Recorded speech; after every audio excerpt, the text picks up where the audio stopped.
Good evening. I'm Ellen McNamara, and this is the primary night all across Arizona. The polls closed around 7 o'clock, but we are expecting results really at any moment. It is straight up 8 o'clock right now, and a lot is on the line. The primary, of course, will decide which Democrat or which Republican will move on into the general election in the fall. I'm joined right now with Mike Noble from Noble Predictive Insights. I'm so glad you're here because there are so many different races that we're going to be watching.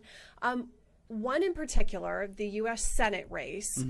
You have predicted that Kari Lake is going to pull this off, right, over Sheriff Mark Lamb. But do you think it could be closer potentially than what people have thought in the past? Well, absolutely. And that's why the reason that the polls have a margin of error in there. So we put out our poll of record. We released it yesterday, but we were in the field Monday and Tuesday of last week. And so when we pulled that, we had Lake plus 12 over Mark Lamb. But what's more important is her vote share. So she was at, if the election were held today, 50% said they're voting for Lake, while there's about 38% for Mark Lamb. And so remember, when in a race like that, when you have really two main competitors and a third person that's really no name ID and no money, they're going to get 1-2% of the votes. So really just needed to get 50% plus one. And so Lake's kind of already there. But what's interesting is that, Lake was the former Republican nominee for governor, and probably one of the most known Republican candidates in the state. And that's why if it's a close race, especially if it lands up being in single digits, I think there's definitely some questions there, especially among more the moderate wing of the party. Has she done a good job consolidating that group or not? Yeah, and of course we have so many other races that we're going to be watching. We have a number of congressional districts that we're watching. Of course, we have the Maricopa County Attorney, the Recorder, and the Sheriff. And I think those contests are so important, Mike, because those really impact a local community. I mean, absolutely. Someone's going to Capitol Hill and it could influence the balance of power, but ultimately, the sheriff will matter to you, especially if you live in Maricopa County. The Recorder, it will matter to you. Oh, yeah. No, and that's the thing is that all elections are local. You hear that. So, for example, like U.S. Senate, it's great. Balanced power, as you said, that's important. But, the impact of what people feel on a day-to-day basis, absolutely. These county races are huge. So the county recorder, which has been pretty much a sleeper position up until the last 4 or 5 years, where elections have been kind of called into question. So that's become a real big battleground. We'll see if the incumbent Stephen Richer can hold on, stave off this primary challenge from Heap. Is the gentleman he's running against, and then and there's a third gentleman in there as well. But basically, but sheriff though especially too, because you have some choices there of returning to kind of the Arpaio 2.0 era, right? Or is it going to be more like a Sheriff Penzone style, where he's really kind of nose to the grindstone of doing the job of sheriff compared to kind of doing more PR stuff? So it's really important. But what's interesting is that Arizona's the primary, but buckle up, because in 2-3 months, literally Arizona has never been more competitive than it is right now. I mean, that's the thing is that you hear the cliche like, oh, your vote matters, like this is the one. Just take it from a data guy. I'm not kidding you. This election, literally Arizonans will have the finger on the scale, not only of who will sit in the president, balance power in the Senate, Congress, but local. So I think it's incredibly important for folks to realize what they're looking at. We just got a big chunk of ballots, I believe, in. And right now, we have Kari Lake with 52% of the vote to Mark Lamb's 42% of the vote. So that's a big chunk. We expected about 500,000 or so. We're going to be coming in right around the top of the hour. So this is what you were saying. You were saying around 10%, right? I mean, with the polling. Yeah, we had it overall 12. There's a plus or minus of 4% on there, so kind of a fuzziness on the numbers. Elizabeth Rye, again, not all the votes are in yet, but she's doing a little bit better. She's on the upper level of where she's at. But, with someone with no money, no name ID, basically, if they're getting votes, they're kind of maybe they're not happy with some of the choices. So they kind of will throw their ballot away to a third candidate on there. But, that's what we kind of expect is that Lake, probably not going to blow it out of the water, but, she'll probably have enough to get it done. Right. Yeah. And I mean, that will be important, but obviously too, there was some money that had to be spent on her end to get through the primary at first, right? I mean, Yeah, that was millions, yeah. literally. What was it? Lake has raised roughly about $10 million so far, compared to her closest challenger or opponent, Mark Lamb, who raised only about $2 million. And cash on hand, so, not just what you raise, like how much money you have left over. She had about 2.9 million cash on hand, where Mark Lamb had, like, I think 250,000. So basically, like, he kind of ran out of gas in the tank, so to speak, especially in the final weeks, where Lake was still flush with money. And also, I think she's been pretty focused on the general election compared to the primary, which is, a strategic move on her part. Yeah, so we are also expecting, of course, a number of districts to be coming in as well. If we have the results with the Senate race right now, let's go all through them. We have Congressional District number 1. So David Schweikert, we knew he's the incumbent. He should win this one, and he is ahead pretty handily, 63% of the vote there. So yeah, we expected him to win this. Yeah, he was doing better than last time. So last election, he had probably a stronger challenger. Okay, and this is going to be a tight one. Yeah. Oh, yes, it is. Okay, so Dr. Ramesh Shah, he's a former state lawmaker, and he is famous for knocking on doors, multiple doors all the time on his own. Andre Cherney was really backed by the DNC, so that's going to be close. Marlene Gallan Woods, former news anchor, she was married to former Attorney General Grant Woods. This is going to be a tight race. We actually put polling out on this just a week before early voting began, and it was interesting. I have to go look back at the numbers, but pretty much what we showed, that pecking order of the top 4. Yep. We have Callahan in 4th, so interesting. But now, District 1 House. Yeah, so 79% of the vote right now is coming in. So this is a very large chunk right now. Dr. Andrew Horn with about 12% of the vote right now. And so we're going to keep scrolling through all of these different districts as they come in. Perfect. Congressional District 2. So Eli Crane, he's the The incumbent. yeah. 77% of the vote to Jack Smith's 23%. Only 19%, though, of the votes counted in this district so far. So one to watch. It's probably, one to watch, but it'll probably get worse before it gets better for Smith. All right, District 3. So on the Republican side, Jeff Zink, Jesus David Mendoza, and Jeff Zink is winning, but this is also a district where the Democrats are going to be doing very well. Yes. It is the seat that Ruben Gallego is giving up, so we really want to see what's happening with Yasemin Ansari and Raquel Tehran. And Yasemin Ansari. That's interesting. It is. Okay, so tell me why, because the old school Democrats are backing Raquel. Yes. Tehran. Old school Democrats also, she's the Hispanic Latino in the race, and it's an incredibly Hispanic district. And then Yasemin Ansari, she kind of had like the New Guard backing her. Yeah. And so, but she also, I think, had a little bit more money spent than Tehran did, but Tehran's kind of known for working the district.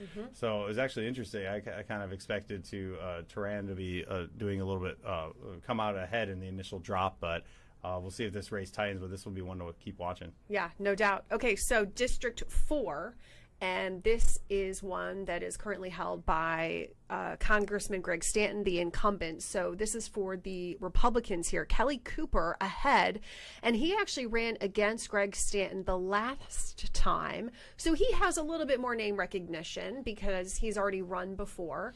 So Dave he's Gallows leading ran right a bunch now. of times too, though. Oh, yes, it was yeah. interesting. Remember? Yeah, I feel like I see the guy's name pop up every election, and he's ran a bunch of times, but I don't think he's figured out campaigning just yet. But Cooper doing a pretty good job so far, and Jass are looking in strong positions. Okay, and Greg Stanton is running just alone. No one's challenging him for good reason as an incumbent. Juan Ciscomani. So this is District 6. He is the incumbent right now, and so yeah, he's probably likely going to win that. 15% of the vote, though, coming in there. So that was his flank challenge to the right. So that basically is was kind of perceived as a regular Republican compared to this, MAGA populist movement. So Wynn was kind of that grassroots candidate from the right challenging him. So interesting to see how he's kind of really thwarting that off, and at least on the initial numbers, doing pretty well. Yeah, and Ciscomani will face Kristen Engel. Okay, so, wow, 65% of the vote counted. Did not expect this. Did you expect this? I had my suspicions. Basically, I think what happened in this race is that one, it was a multi-candidate field. There's about 5 or 6 candidates running in it. Right. But Abe Hamada had the endorsement from Trump from the beginning. I know there was a late endorsement for Masters from Trump a few days ago. Yeah. A dual endorsement, which is rare. But basically, even though Abe has been outspent significantly in this race by Masters, is that that Trump vote is pretty consolidated. Like, it's really hard to persuade them or move them. So in a multi-candidate race, I think he did enough to get his message out there that he was endorsed by Trump, and I think that paid off dividends for him. Wow, that is fascinating. So Abe Hamadeh right now in the lead with about 65% of the votes counted. Okay, Maricopa County Attorney Rachel Mitchell is facing a challenge within her party from Gina Godby here. And Mitchell has the support of not only Republicans, but also, I would say, moderates, too. This is a primary, though. Yeah. But is this a similar challenge kind of within the Correct. party, the You're MAGA wing? seeing this played out a lot on the Republican side, not so much on the Democratic side. They're still a few years behind. But basically, you're having this battle between kind of the party of Reagan and kind of this new MAGA populist party. I mean, that's just the reality of what's happening right now. So as the GOP is kind of going through this reorganization, you're seeing a lot of these challenges here that normally, you typically don't challenge a well-entrenched incumbent. Yeah. Okay. Maricopa County Recorder Stephen Richard. This is going to be a very tight race, and Justin Heap is the one that is a state lawmaker and that MAGA is supporting, and they wanted to primary Stephen Richard. That was the goal. Yeah, that was so. This has been a hot lead because Arizona elections the last 4 years have been really under question or talks about. So what's interesting, Stephen Richard was a Trump guy, campaigned for Trump. He just had the unfortunate circumstance of taking over that office, and now has become the public enemy #1 of that group. So it's interesting to see Heap because Richard had a lot of the endorsements, etc. But again, these party primaries are more kind of for the hardcore voters. Yeah, 61% of the vote count coming in for the recorder race. Okay, so for the sheriff race, Jerry Sheridan, he was Joe Arpaio's #2 when Arpaio was, running the county. Frank Milstead actually got Arpaio's endorsement. And so this is where it is playing out right now. About 62% of the votes coming in. Jerry Sheridan with a pretty comfortable lead right now. Yes. Tyler Camp and Russ Skinner. Russ Skinner is the interim sheriff right now, and he has been with Maricopa County Sheriff's Office for quite some time. Tyler Camp is a former Phoenix police officer, and a number of the Democrats have backed Tyler, and that looks like right now that's paying off for now. It's interesting to see the handpicked successor to be falling behind in the primary. You don't see that often. You mean Russ Skinner? Yeah. Yeah. Interesting. Okay, and then about 72% of the votes are counted there. So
We have welcome back here to Fox Local. My name is Ellen McNamara, and you are watching the primary results come in, happening in real time right now. Mike Noble is joining me here with Noble Predictive Insights, and there have been a few surprises so far, although, Mike, you've been pretty spot on with your polling of some of the congressional districts and also the recorder's race that we've been talking about. So we've been scrolling through some of these contests.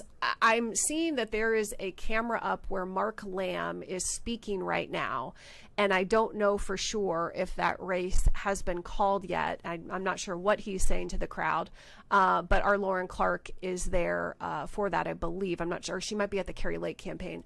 But anyway, so this is the latest numbers that have just come in. 65% of the vote has been counted. Carrie Lake leading Pinal County Sheriff Mark Lamb with a pretty comfortable lead at this point. And we were expecting about, the first drop, about 500,000 ballots to be out with the results. And that's, Mike, you were pretty much spot on right now with that, the numbers. It's like there's that polling stuff. It looks like it's not all fake. Yeah. Yes. No, it does not. Depends on who does it, I guess. Yeah.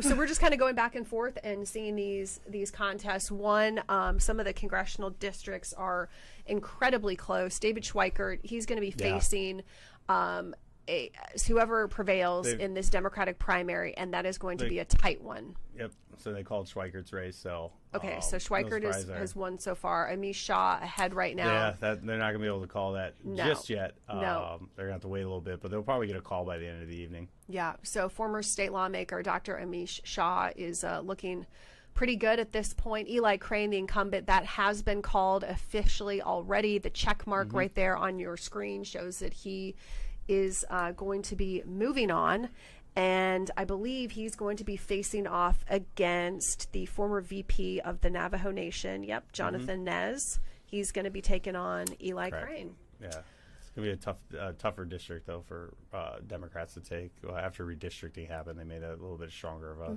Yep, so District 3 and Jeff Zink, that is going to likely move him on, and he's going to be facing a very tough race with, we're not sure yet, but Yasemin Ansari is leading that race, 47% of the vote to 42% of the vote. She's only got a 1,300 point lead, or 1,300 vote lead, so we'll see. Again, they haven't called it just yet because of some of those ballots left over.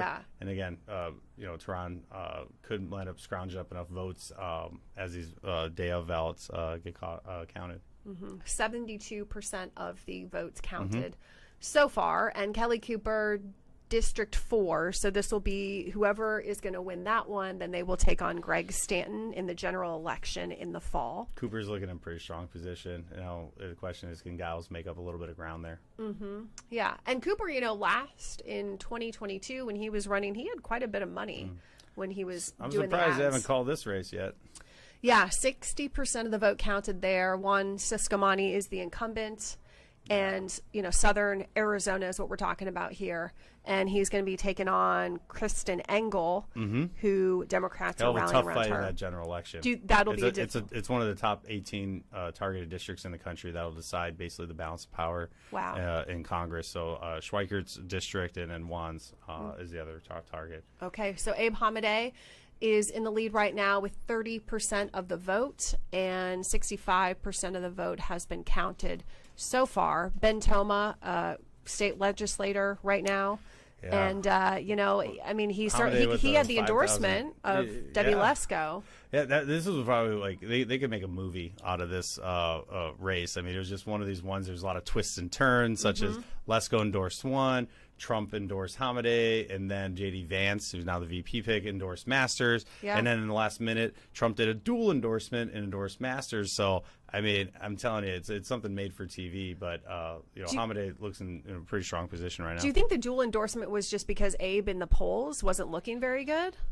Yeah, I guess from what the polls that were released publicly, but I think those were internal polls. But interesting. The internal polls by the Masters campaign said they were tied. Look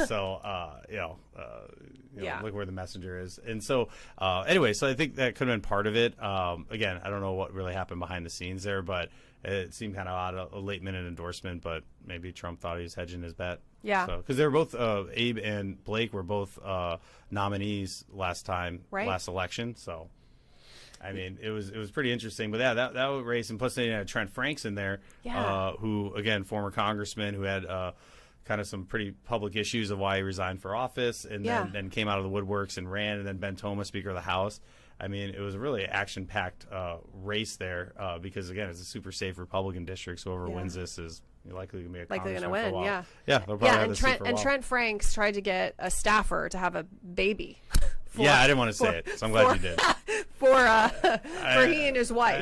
I don't think that's normal. No, that was interesting. Well, he's losing right now, but at the same time, he's still got some votes. People this counter-recorder race, though, is super interesting with Heap versus Richer. Richer, obviously, had a lot more name ID, etc., but it's been kind of a top target of the Republican base right now, the elections office. So right now, Heap, though, sitting in a pretty decent position with a roughly 7,000 point lead. Yeah, I think that one is fascinating.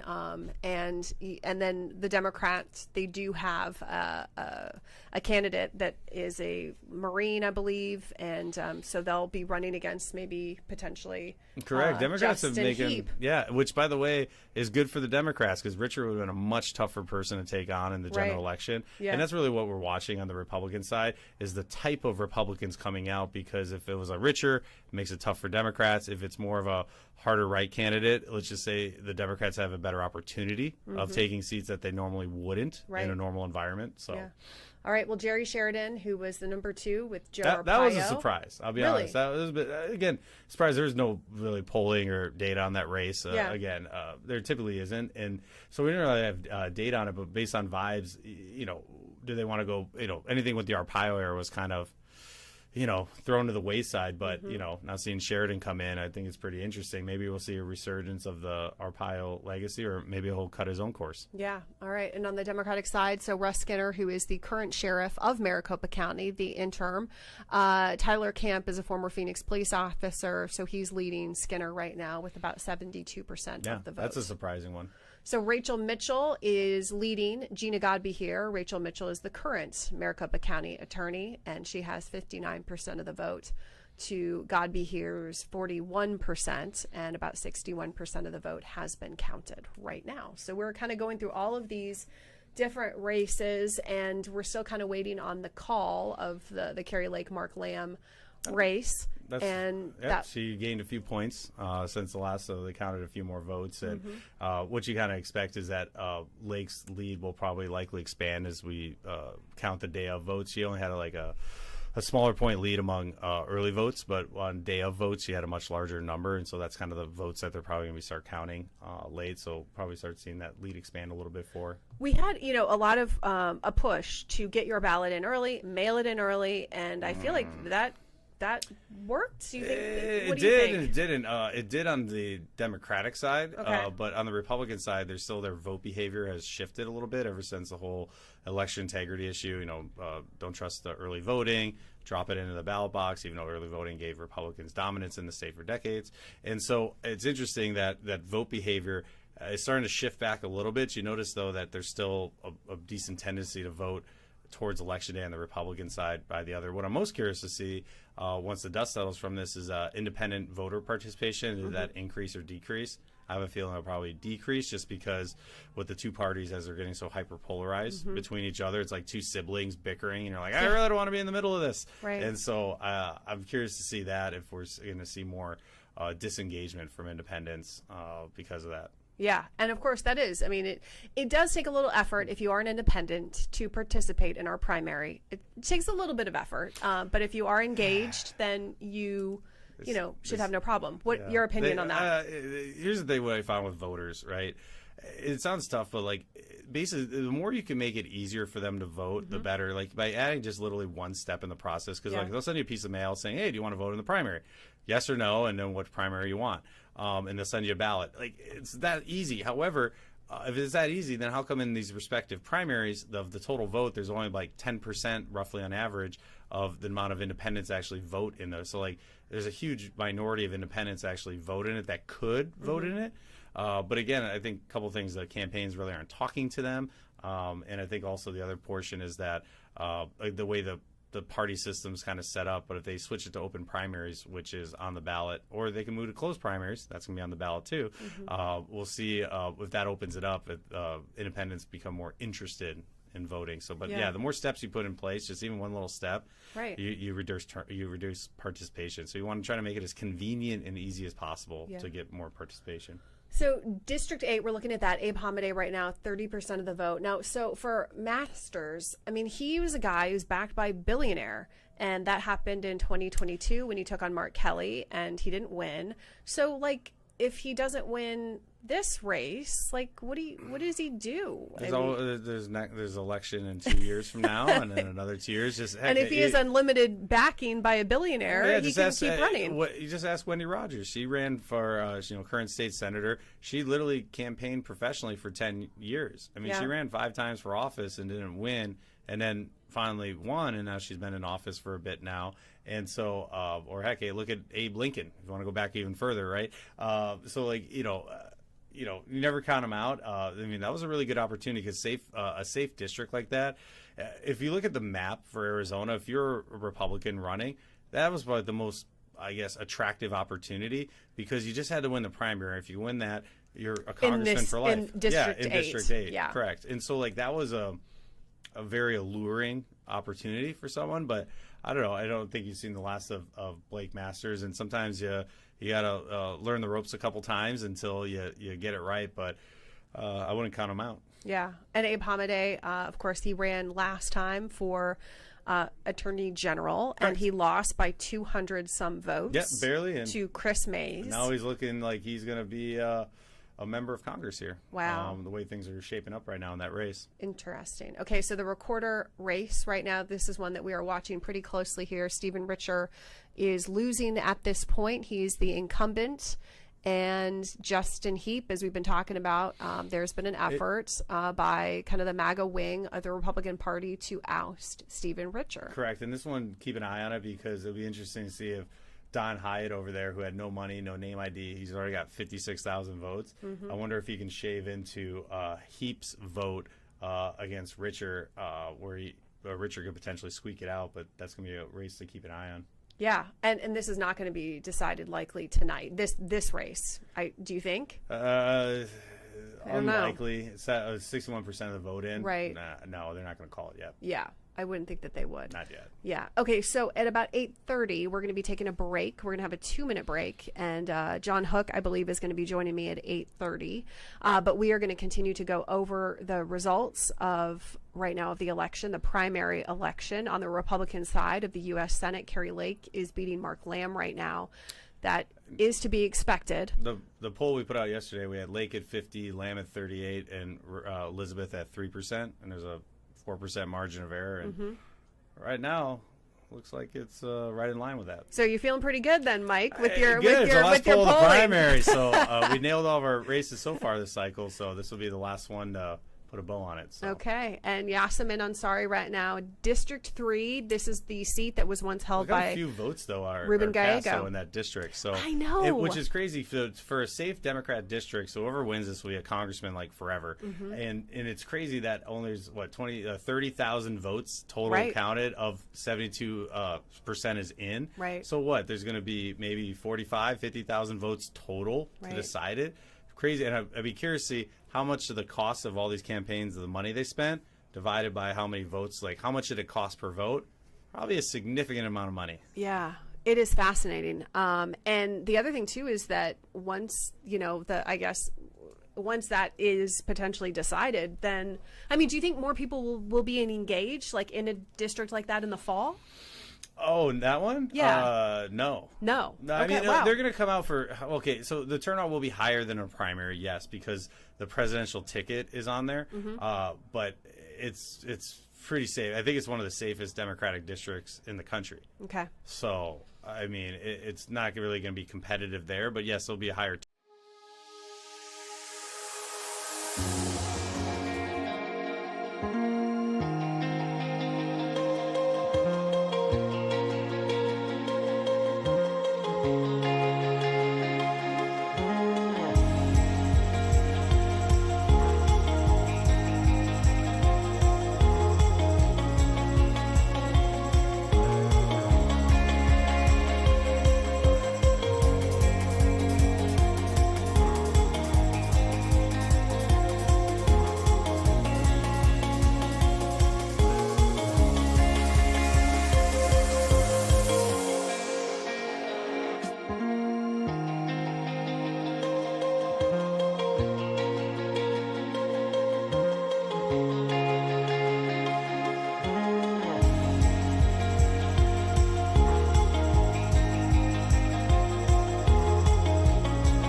Welcome back to Fox Local. We are covering, of course, your primary election night, and results are continuing to come in. We're going to continue to go back to them. I'm joined now by John Hook, and Hey, you know, Mac. you are a pro, you know, covering all these kinds of nights, primary, and it is an important night because it is the night that, you know, a candidate is selected for a party to move on to the general election. And as we know, with the primary, it can be very partisan, and if you get through the primary, you know, you can pull it off in the general. But it's sometimes I feel like it's more difficult to get through the primary than a general. Some of these primaries, like in one for the Democrats, that's a cluster. You've got all these candidates. What do you have? 6 candidates. Yep. And 8 on the Democratic side. That's a big field. So, you know, that gets messy, and we've seen this in the past, unexpected people that you think are low name ID, they have pounded the pavement and knocked on doors and broken through when the media didn't see it. Yep. It can happen. That was what I was saying about Dr. Amish Shah, who's a former state lawmaker. He is known to knock on doors all day long. Who's going to work harder? And yes, and when he's knocking on your door, he makes you feel important. Whoever's answering, he's a physician. Yes, he comes with a lot of credibility and a very interesting backstory. Yeah, and I know we've been talking about that particular immigrant parents. I mean, he is the American story. Yeah, and frankly, this is who David Schweikert figured he would face. Oh, really? Yes, he did. He did. Okay. All right, yeah, and that's who exactly he's going to be facing. So there's the results right now, likely right now. Likely. Andre Cherney was in a box because Andre Cherney's actually more of a moderate. He was part of the Clinton world. Okay. So he was much more about trying to bridge Republican and Democrat and figure out a middle that was sustainable. That was Clinton's magic. He could figure out how to pick off people from both sides and make it work.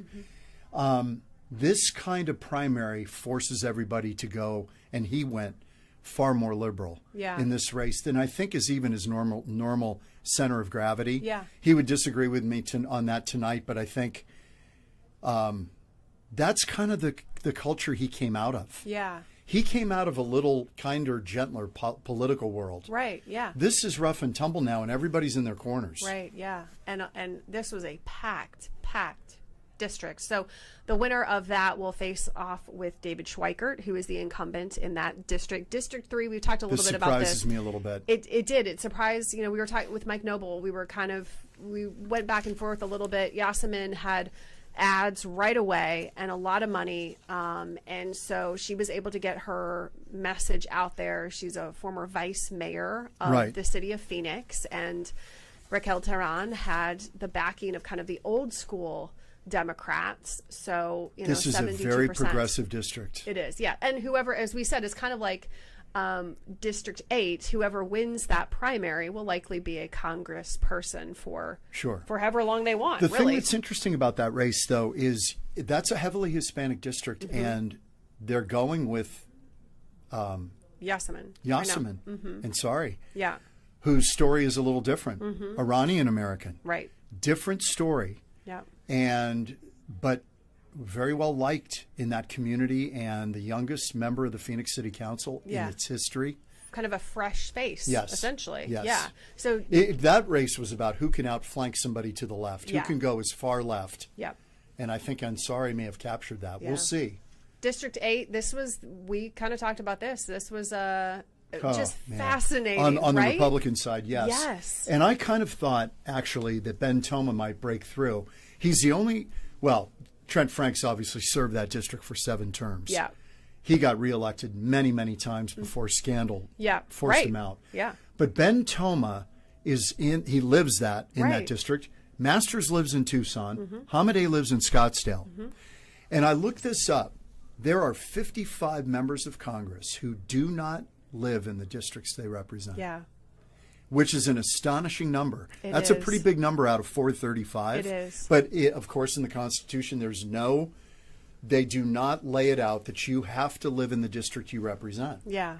And I think that does a disservice to the people that they are supposed to be serving, right? And I think it's always bothered me a little bit because I feel like you've got to live there and know it. It's kind of like police officers. You kind of want police officers to live in the community that they serve. Right. You want them to be part of that. Yeah. Not just on their work day, but all the time. Right. So Absolutely. I thought that was kind of interesting. Yep. This could still change, but Richard trailing by 7,000.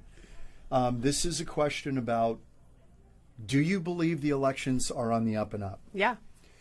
And there is still a swath of people who don't think it is. Right. And if you had doubts about it and the MAGA wing of the party was saying vote for Justin Heap, then you're going to vote Justin Heap. Even John Hyatt too was saying that. He wants to do away with these month-long elections. Right. He'd like to condense it down, go back to a more precinct model, get rid of early voting, unless you have a really great excuse.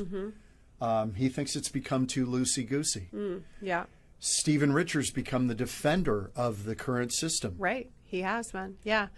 So then this was not a surprise necessarily, but I mean, early polling had Kari Lake like 20% up over Mark Lamb.